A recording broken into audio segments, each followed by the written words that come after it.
అమ్మ మధుప్రియ, నిన్ను చెల్లి అని కూడా చెప్పుకోవడానికి సిగ్గుపడే ఒక అన్నయ్యని చెబుతున్నా.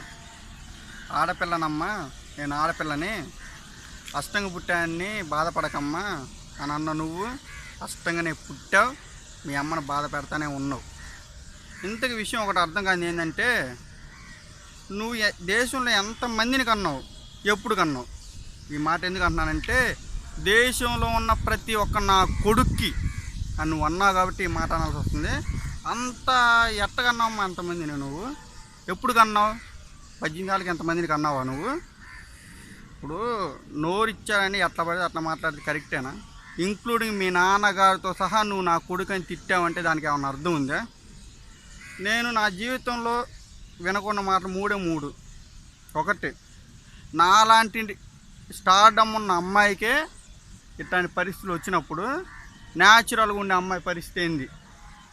ఈ మాట ప్రతిభా పాటిల్ గారు కానీ, మదర్ తెరీసా గారు కానీ, తమిళనాడు సీఎం జయలలిత గారు కానీ ఆయన ఉండరేమో. ఎందుకంటే వాళ్ళు న్యాచురల్గానే ఫీల్ అవుతారు కాబట్టి. అసలు నువ్వు ఏ స్టార్ డమ్మువి? అసలు నువ్వు దేంట్లో స్టార్వి? నీ డమ్మును నువ్వు ఎందుకే కొట్టుకుంటున్నావు? ఇప్పుడు ఓ విషయం చెప్పాలా నీకు. నేను ఆడపిల్లకి ఐకాన్ అని చెప్పుకున్నావు అంటే నేను ఇప్పుడు ఆడపిల్ల ఆదర్శం తీసుకోవాలా? ఆదర్శం తీసుకొని పెళ్లి రోజేమో తండ్రి మీద కేసు, పెళ్లి తర్వాతనేమో మొగుడు మీద కేసు, మళ్ళీ కలిసి ఉంటేనేమో తల్లి మీద కేసు, ఇంతమంది మీద కేసులు పెట్టాలి ఇప్పుడు ఆడపిల్ల నిన్ను ఐకాన్గా తీసుకొని? అదే నా ఆదర్శం అంటే. ఇప్పుడు ఇంకో విషయం ఏంటంటే, సరే నిన్ను తీసి పక్కన పెట్టు, అసలు నువ్వు పెద్ద విషయమే కాదు.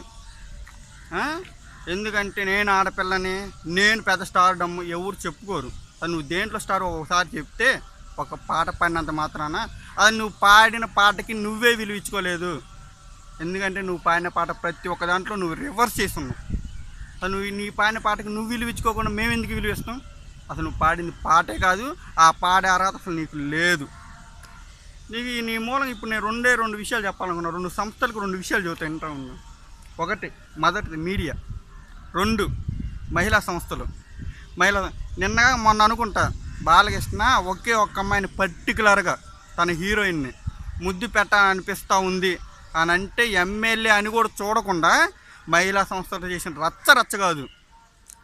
ఒక అమ్మాయిని ఒక మాట అంటేనే ఎమ్మెల్యే ఊరుకునే మహిళా సంస్థలు మగాళ్ళందరినీ, నా కొడుకులు ఇంక్లూడింగ్ మీ బ్రదర్, మీ తండ్రి గారు, నీ మొగుణ్ణి కూడా నువ్వు అన్న వీళ్ళు మహిళా సంస్థలు ఏం చేస్తున్నారు అంటే ఇప్పుడు మేము పురుష సంస్థలు పెట్టుకోవాలా?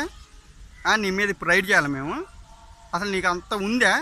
అది ఈ విషయం. ఇంకోటి మీడియా, మన తెలుగు రాష్ట్రాలలో ఎవరైతే ఎక్కువ న్యూస్ ఛానల్స్ చూస్తున్నా ఏమన్నా ఉన్నాయంటే అవి న్యూస్ ఛానల్సే. ఎందుకంటే మీరు సమాజాన్ని ముందుకు నడుపుతూ ఉన్నారు.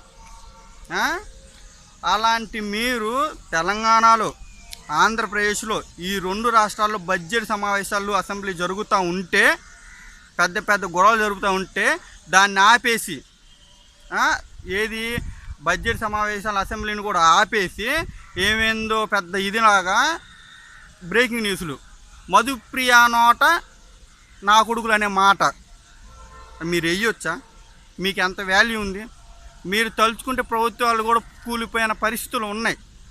అలాంటి టైంలో నువ్వు అంత పెద్ద విషయాన్ని బయటపెట్టి సమాజానికి సంబంధించింది మీరు ఏమన్నా అసలు వేయచ్చండి? అసలు కరెక్టేనా? ఇప్పుడన్నా కొద్దిగా జ్ఞానం తెచ్చుకో.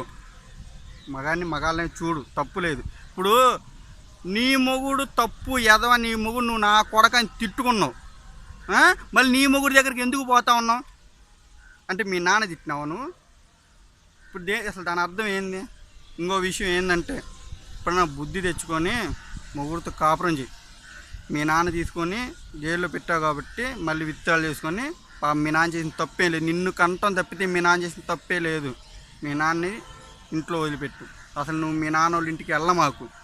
అసలు నేను స్టార్ని అని చెప్పుకో మాకు ఎప్పుడు. నేను ఐకాన్ని అస్సలు చెప్పుకో మాకు. ఎందుకంటే ఆడపిల్లలు కూడా నిన్ను క్షమించరు, నీకు అర్హత లేదు. ఇంకో విషయం చెప్పాలా నీకు. మధుప్రియ చిన్నప్పుడే పాటలు పాడింది.